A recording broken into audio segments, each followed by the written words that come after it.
Very much, Mr. Mayor, and thank you to everyone on the call today and all of those people that are working to end this insurrection in our city. I had a number of questions, but I think I'm going to try and be very brief here because I know that the service has important work to be doing.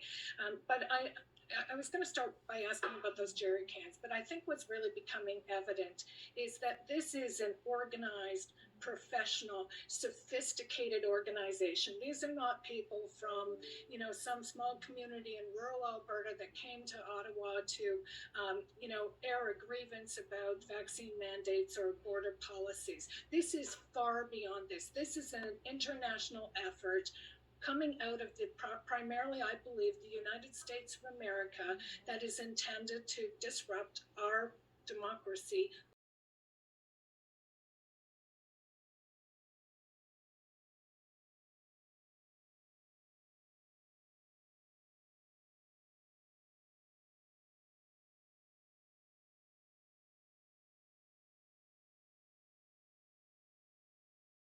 This is an organized, professional, sophisticated organization. These are not people from, some small community in rural Alberta that came to Ottawa to, air a grievance about vaccine mandates or border policies. This is far beyond this. This is an international effort coming out of primarily, I believe, the United States of America that is intended to disrupt our democracy locally. And you can see the sophistication and the effort that